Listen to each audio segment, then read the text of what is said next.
Pitching? I don't know. What the hell did you do with him? Oh, I think we ate too much popcorn. Oh no. Oh, let's get him out of here. I hope he's alright. I know, we gotta do a podcast today. Welcome to PaulDotCom Security Weekly TV. Good, he's alright! Yeah, Twitchy! Now get back in the car.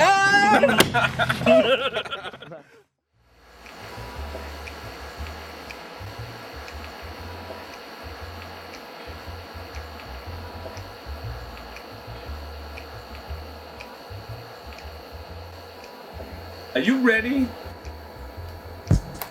Are you ready to podcast?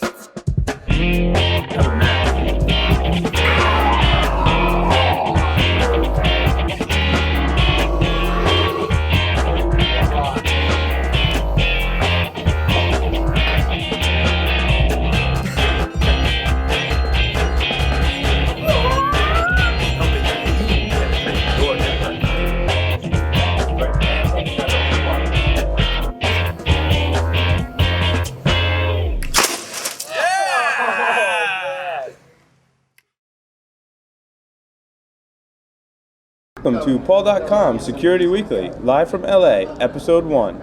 This week's episode is sponsored by Core Security.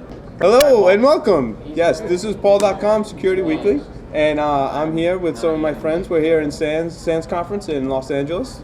We're at the Westin Bonaventure Hotel, which is a fantastic hotel. But I'm here with my guest today, our Mason Carr. He is the world's best social engineering. He's social engineering at every SANS. Now, I've been to a lot of SANS conferences with Mason, and he social engineers us quite a few things. Drinks usually are on the list of things social engineer. Anyway, Mason, thanks for joining us. Yeah, you're very welcome. I'm also here with Andrew Veach, who is my counterpart where we work, which we won't be talking about today. But Andrew Veach is by far the skinniest.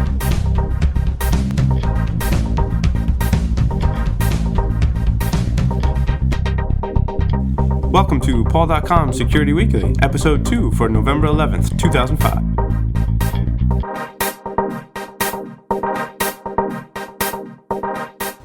Hello and welcome. Yes, we are here, Episode 2 of PaulDotCom Security Weekly. We actually get a chance this week to sit back in a controlled environment with some new equipment and record our podcast. At least a somewhat controlled environment. So, I'm Paul Asadorian. I wanted to take some time to reflect back on who we are and what we plan to do with this podcast, which is something we seem to have missed in the first couple of episodes. We did Episode 1 in SANS LA. We wanted to try out the podcasting deal out there. And it seems to have gone phenomenally well, and we've decided to make it a weekly thing where we'll talk about the latest vulnerabilities, security research and news. And I will be the primary host. And with me, I have Larry Pesce. Hi, Paul. How's it going, Larry? Good.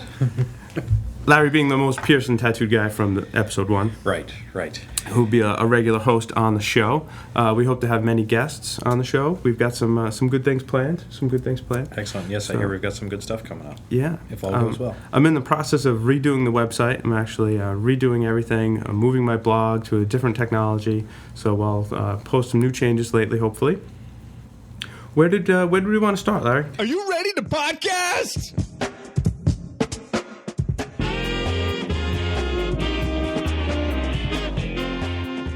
Welcome to this episode of PaulDotCom TV. I'm your host, Paul Asadorian. And I'm your co-host, Larry Pesce. In this episode, we're going to talk about the making of the Shmooball Cannon.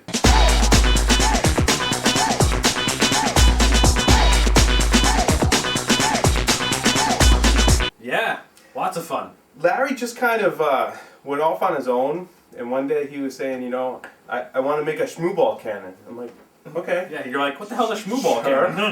Okay. I'm about to get shot with the Shmooball launcher. Go me. Is it recording? It's recording. Good. Don't aim for the junk, though. Oh, it's going to hurt. Ready? Yeah, I'm ready.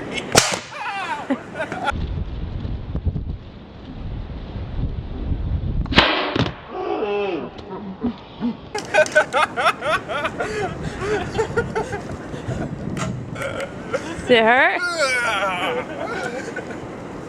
It stings a little. And now, from the dark corners of the internet, where exploits run wild and packets aren't the only things getting sniffed, a beer flows steady. It's Paul's Security Weekly.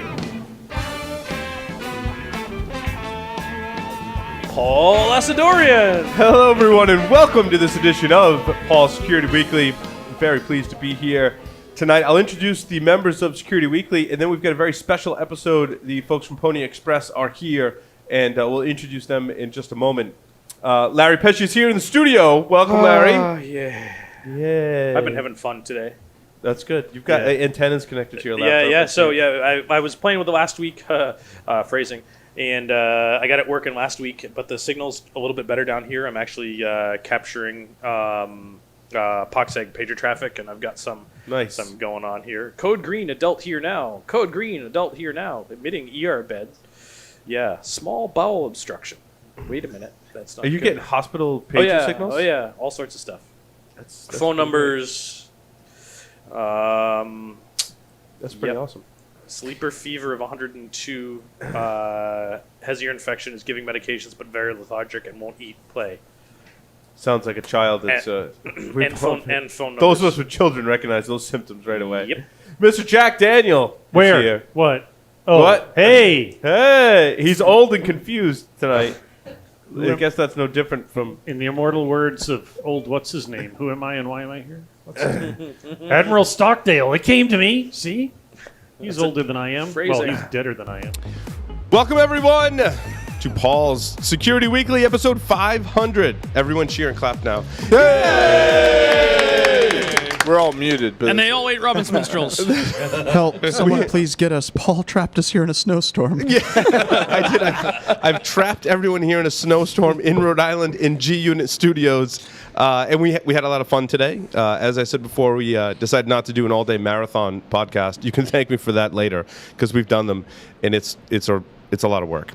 So we decided to just do a regular episode and have everyone on it who could make it here in the snow. I want to thank everyone for coming today and being on the show. I also want to give a big round of applause to the Security Weekly staff for putting this event together. I really had very little to do with it. Like, Paul, just show up, look pretty, drink, and at least I got the drinking part, and do a podcast like you always do.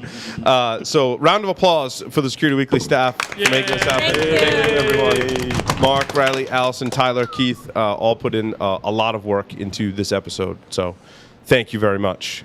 We've got a lot of people here. Why don't we just go around and just give a brief introduction and tell me your favorite color, or no, not your favorite color. What Security Weekly means to you. I'll start to my left, Mr. Jeff Mann. well, hi, I'm Mr. Jeff Mann. What does Security Weekly mean to me? Everything.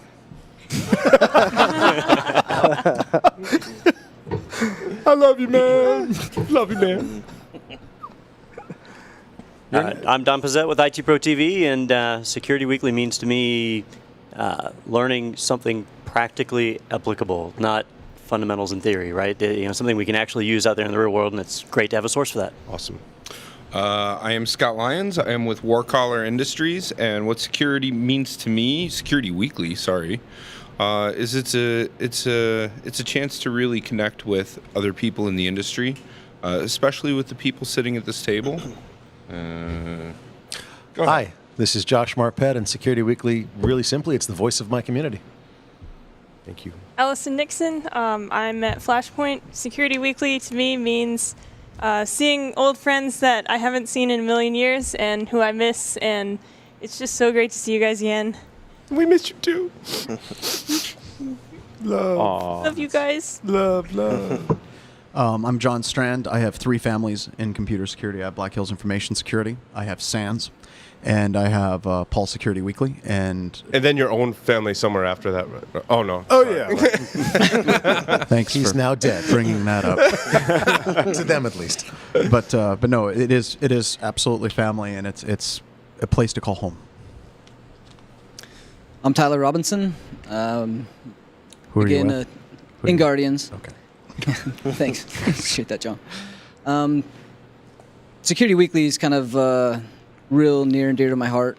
I started, obviously, in security not too long ago, and this was where the dream really started for me.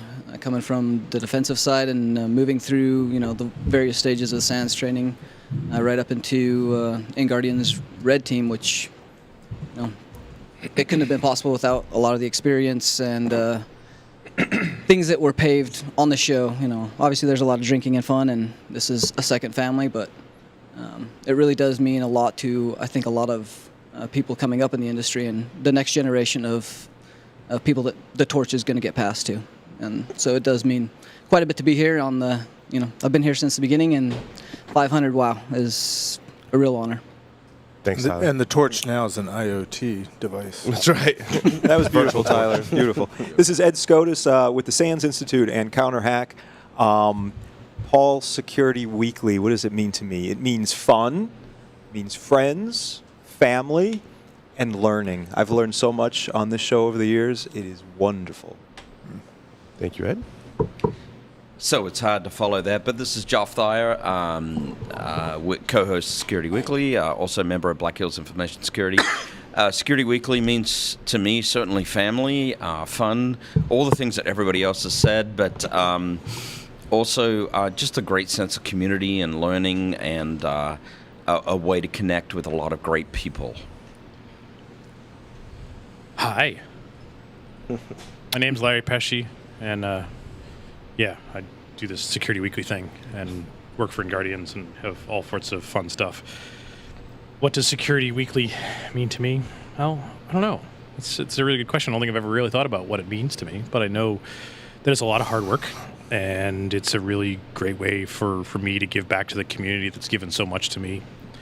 And I'm still amazed that to this day, going into episode 500, that, hey, we put this thing out there and people actually listen to this crap.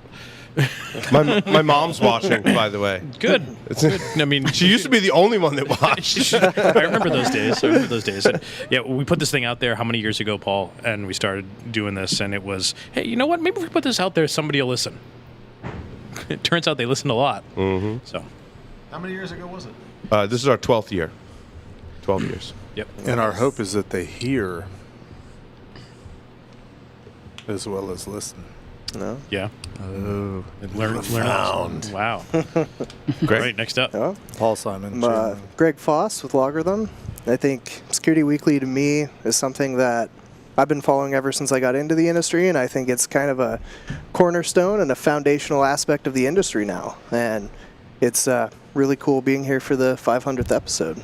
Well. I'm Doug White from Roger Williams University. Security Weekly is something that I've directed myself and many people to over the years, trying to get them involved in security when we're preaching the gospel.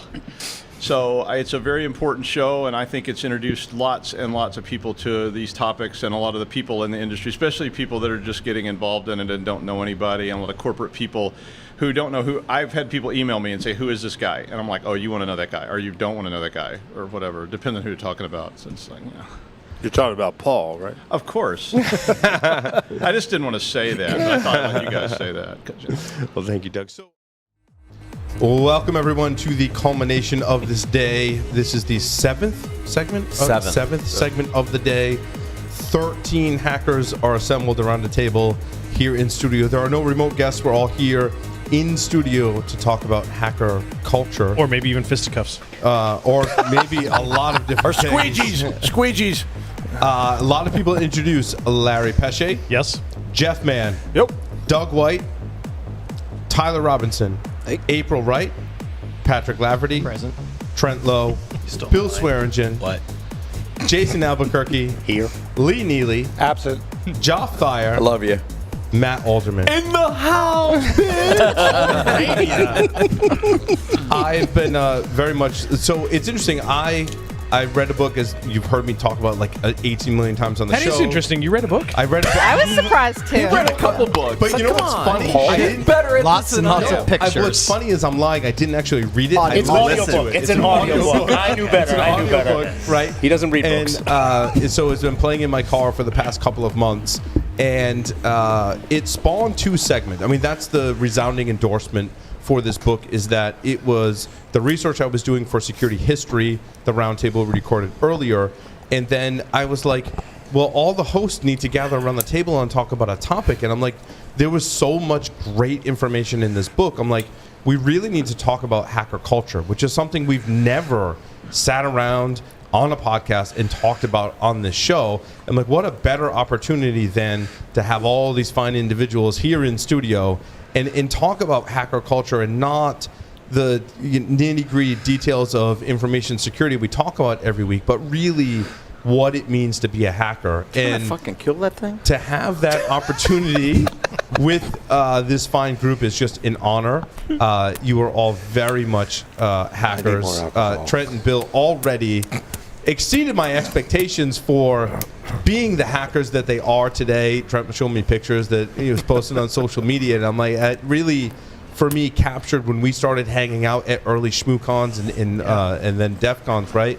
What the hacker culture was all about. So thank you, all of you, for being here, and I'm very much looking forward to exposing our audience, whether they're seasoned listeners or just coming into the field, like really what it means to be a hacker and what the hacker culture is all about. Yeah, I was just saying, I would say that same culture early on has kind of transformed into parenthood. Is at 3 a.m, that's only when like your wife is asleep or you have time to work on those projects. And Trent, it's a great point. Yeah, Paul, I'm interested. When did you know that you were a hacker? Like, so what was that point in your life when you realized, like, what did you do? Like, what was the thing that you're like, I'm a hacker? I loved programming and hacking on my Apple IIe when I was 7. And it was an opportunity my parents afforded me. It was fun. I told the story earlier, like I was at the registry updating my license and talking to, she's like, my computer's running slow. And we got to talking, and I'm like, I've been doing computers since I was 7. She goes, oh, I didn't know they had computers back then. I thought that was something they invented in the 90s, right? That's when the internet got popular, right? Yeah. And that was the point for me where I was like, I could take this machine and do stuff with it and write commands and make it do stuff, right? And for me, it was the Apple IIe and my parents that signed me up for courses where I learned programming, and I'm like, this is awesome, right? Then as I would go to anyone's house, my friends' houses, they had IBM PCs, I'm like, what can we make it do, right? And that's when I knew I was a hacker. Can I chime in? Yes, please do. John. Absolutely. So I'd like to tell a brief story. Oh, wait, before that, can we a toast? Yes, let's do a toast. Cheers to security. To Security 2019. Security Weekly. Fantastic year. To Love job, you guys. to job security. Cheers. Love y'all. Cheers. Like, what was your favorite computer to hack on? One of you, maybe early computers you hacked on. What was? I mean, for me, it was the Apple IIe, and I'd like to extend Paul's question slightly. Sure. One is extend his pipe. When at what age Should did use you that. get as opposed to saying hacking? What age did you get hooked on computers? Yeah, that's a better question. Yeah, and better I would question. modify. And the second one, you're saying, what was the computer you loved hacking? I was going to say, what was the computer you used that you don't have anymore you'd love to have now? I'll go first on that one. So what age and the computer you would love to have today? Let's go around. I was 2. Yeah, we should go around. I was All right, 2 years old. first. I was 2 years old. A TRS-80 Model 1. Oh, baby. With the actual monitor, not a TV. Ooh. Yes. With tape. Yes. And a printer that my dad built that didn't come with a case, so he had to fabricate his own case. You have a problem, solve it. Wow. So he... Well, the question was, when did you fall in love with computers? Yeah. I didn't. Okay, that's fair. I fell in love with problem solving. Okay. At what age? My dad started his career as an analog programmer. He plugged wires. He had no training, no knowledge, no nothing. And I remember when I was a little kid, he had all these booklets and things that he got from the lab, and that got me interested in computing. When I fell in love was probably, so we were poor. We didn't have computers. High school. It's a Pentium 3. Hey, it's okay. It's awesome. Okay. Hey, That was great cool. shit. That was Great cool. shit. I've been on Those were older Apple IIe. I had Apple IIe at my grandparents' house. But the one you fell in love with. A Pentium 3 800 because we realized we could overclock and do something that it was not There designed you go. First computers were like at school, I think it was an Apple II. Okay. And then at home, it was a Commodore 64. Awesome. What did you fall in love with? Well, Hold hold on, I don't know that we're friends. We're not in love necessarily. First computer I ever had was the TRS-80 that was kind of discussed. Trash 80. Wait, now, which model? Oh, Was it gray or beige? I think it was gray, and with the U-clips that went onto the back of the TV and all that. It was when I really started falling in love would be at a gray screen laptop Macintosh that was on the internet. Had dial-up.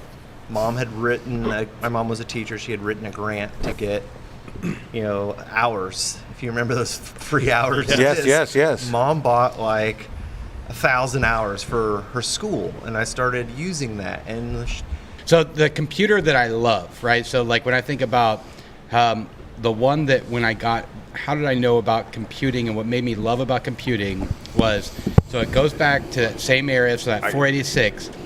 And when I was about 6 years old, one of the gifts they gave me was a TI 99 4A. Yeah. Right? Texas Instruments 99 4A. That's what they gave me as a gift.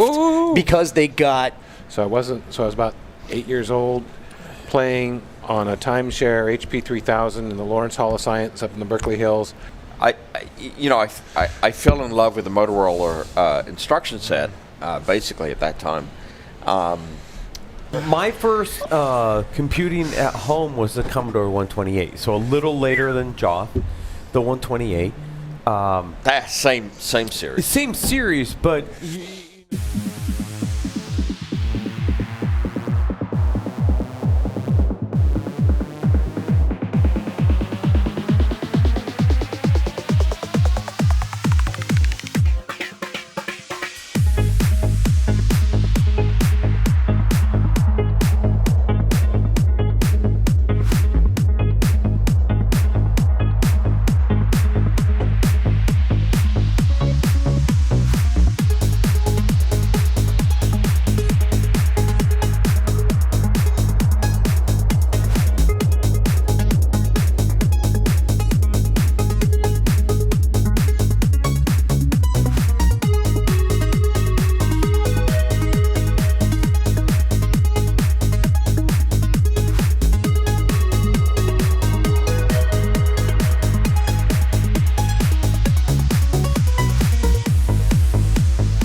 everyone. Wait. and We got to do the special outro. We got to do a special outro. There is a special outro? Yep. I do want to say that Larry's in my shot. Thank you very much, Larry. Larry's going to take us out and do over and out.